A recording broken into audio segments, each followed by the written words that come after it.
In a world cloaked in darkness, how did a simple flame ignite humanity's journey towards light? Picture an ancient kitchen, the air thick with warmth and the scent of melting fat. A woman stands poised, crafting a small stick, destined to illuminate the shadows for millennia to come. 5,000 years ago, in the heart of ancient Egypt, the night was an oppressive void. Without electricity, walls turned into impenetrable shadows. When the sun dipped below the horizon, the world succumbed to a pitch-black silence.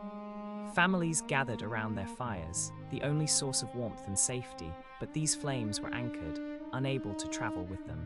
The need for a port. Across distant lands, ingenuity sparked. People crafted torches, wrapping cloth around sticks and soaking them in animal fat. Yet the smoke choked the air and the stench was unbearable. In Egypt, a different approach emerged. They turned to the rush plant, extracting its soft core, soaking it in melted fat, and igniting one end. This rush light provided a flicker of illumination, but lacked the essence of a true candle. It burned quick, yet hope loomed on the horizon, a creation that would change the course of history. In a humble kitchen made of mud and straw, a woman began her work. She melted fat in a pot, preparing to craft something revolutionary. With delicate hands, she dipped a piece of plant fiber into the molten fat, then lifted it out to cool. Layer by layer, she repeated this ritual, forming a small white stick. The wick was born, cradled by the body of fat. When lit, the heat melted the fat, feeding the flame that emerged. This moment marked the birth of one of the first true candles, a marvel of simplicity and beauty. But the discovery did not stop there.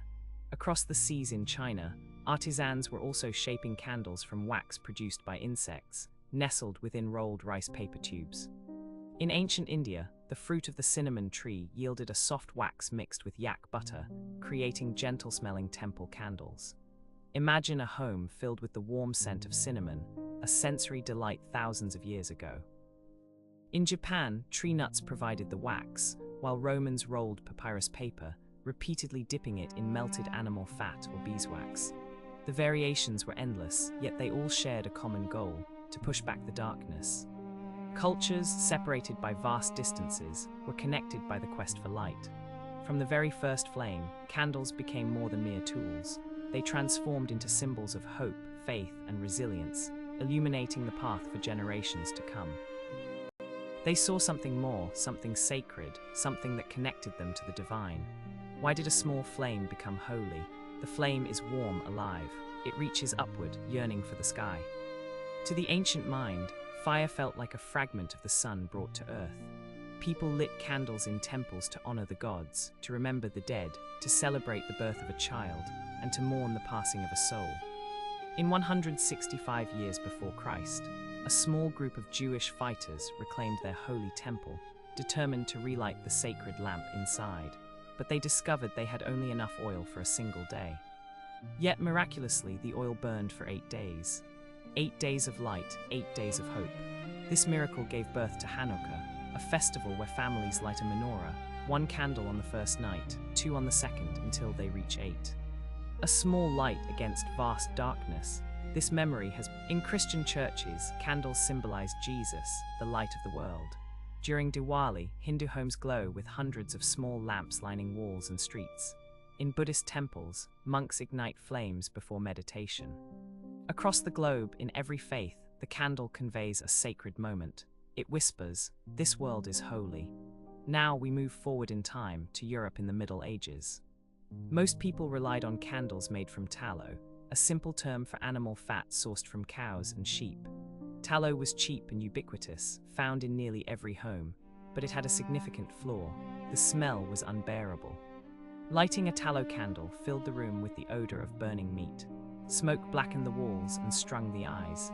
The stench from making tallow candles was so foul that some cities. Yet there was a better choice: beeswax. This golden wax, harvested from honeybees, burned brightly and cleanly, even carrying a hint of sweetness. But beeswax was costly.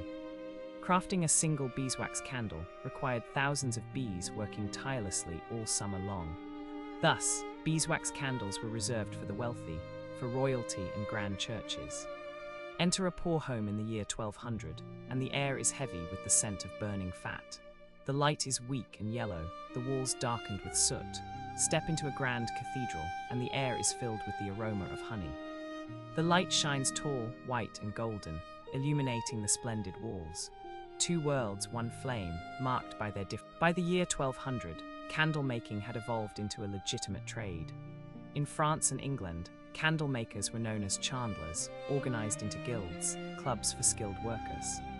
The chandlers traveled from home to home, crafting candles from the fat saved by families. For 500 years, this division persisted: tallow for the poor, beeswax for the affluent. The world was gently illuminated by these two simple sources. But then, the story of the candle took a dark turn. In the 1700s, people grew weary of smoke and sought brighter, cleaner light. Their quest led them to a grim choice. They turned to the sea, and the ocean would never be the same. In the 1700s, in places like New England and America, men began hunting the gentle giant of the ocean, the sperm whale. Enormous and majestic, the sperm whale can stretch longer than a school bus and dive deep into the abyss, communicating through clicks and songs. Within its massive head lies a peculiar oily substance, white and waxy, called spermaceti. When extracted and cooled, it transforms into the most exquisite candle wax ever known. Spermaceti candles burned brighter than tallow or beeswax, devoid of foul odors. They melted not in summer heat, their steadiness so reliable that scientists used them as a standard for measuring light.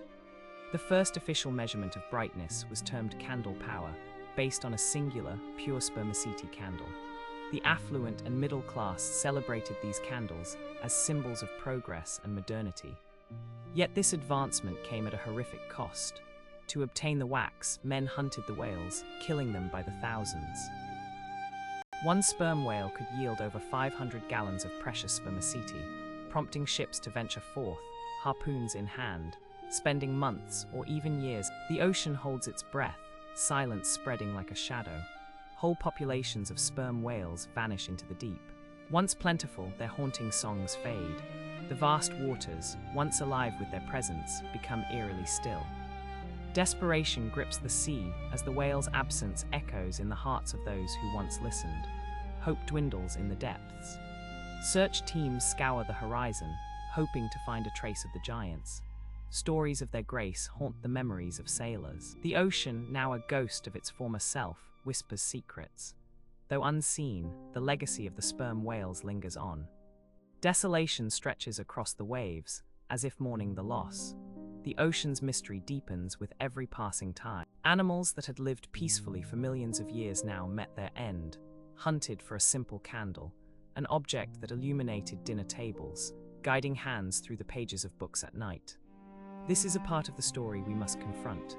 The clean, bright candle in a grand parlor stands in stark contrast to the dying whale far out at sea. They share the same tale, a heavy cost for light.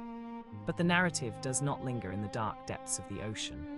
On distant shores, two quiet men were unwittingly poised. In the 1820s, a chemist named Michel-Eugen Chival toiled in France, diligently studying animal fat. With patience and care, he unearthed a hidden treasure within tallow, a pure hard substance he named stearin. This discovery would alter the course of candle making. Stearin was remarkable. It created a candle that burned cleanly, emitting no black smoke or foul odors. Almost as delightful. Meanwhile, across the sea in Scotland during the 1850s, James Young was hard at work with a different resource: petroleum. This thick, dark oil, sourced deep within the earth, held secrets of its own. Young heated and purified it until he discovered a pale, soft wax. He called it paraffin wax. This was nothing short of a miracle: white, clean, and radiant. It burned brightly without smell or smoke, and it was abundant. For the first time, suddenly, a candle became accessible to all. Poor families could save a warm, golden light at dinner. Children could read at night without straining their eyes. Factory workers could finally enjoy a meal with clarity after long days. Paraffin liberated the candle from its elitist past. Around the same time, innovation surged forward. In 1834, Joseph Morgan, an English inventor, created a machine capable of producing 1,500 candles every hour. The world was transformed. A coal miner could now read a letter from his daughter at night. A seamstress could finish her work under the glow of candlelight at midnight. A farmer's son could study by the side of his bed. The candle had returned home. After 5,000 years, the candle was everywhere, finally embraced by every family on Earth. Yet, in a dimly lit laboratory far away in America, a quiet man was laboring late into the night, unaware that he was on the brink of altering the candle's reign for. In 1879, Thomas Edison crafted a glass bulb and passed electricity through a thin filament. The thread glowed steadily, illuminating the darkness without flickering. The electric light bulb was born, ushering in a new era. The night now had a master, and for the next century, the candle's presence. Why light a candle when a simple switch could illuminate the room?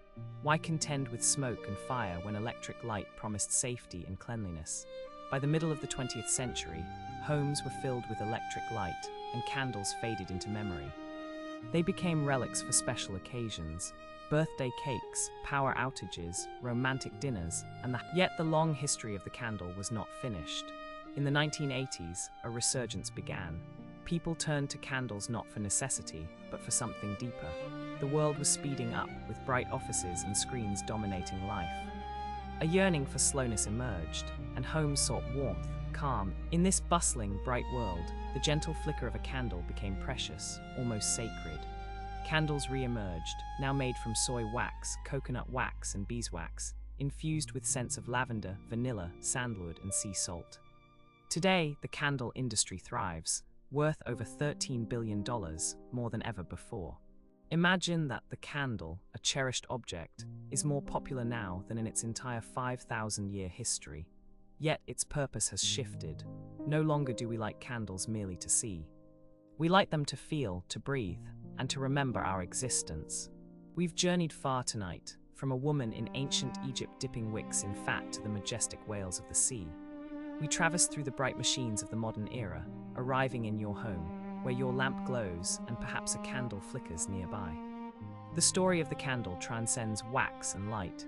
It speaks to a fundamental need in every human heart, a quest for warmth, peace, and moments that feel. Writers have described the candle as a prayer made of fire, a small star cradled in the hand, a lasting breath. In this noisy world, perhaps you carry a heavy burden tonight, a worry, a grief, a hope unspoken. If you can, light a candle. Just one, sit with it, allowing its presence to be small and quiet. That flame connects you to the past, an Egyptian kitchen, a cathedral, the sacred temple. You are not the first to sit with a candle in the dark, nor will you be the last. You are part of a lineage that stretches back 5,000 years, a thread connecting all who have gazed into a small flame and felt a little less alone. So when you light a candle next, take a moment before extinguishing it. Look closely at that small light. Within it lies the essence of who we are and all that we aspire to be. The candle teaches us what the world often overlooks. That small things matter, that gentle light matters, and that a quiet flame in darkness is one of the oldest, kindest gestures a human can offer.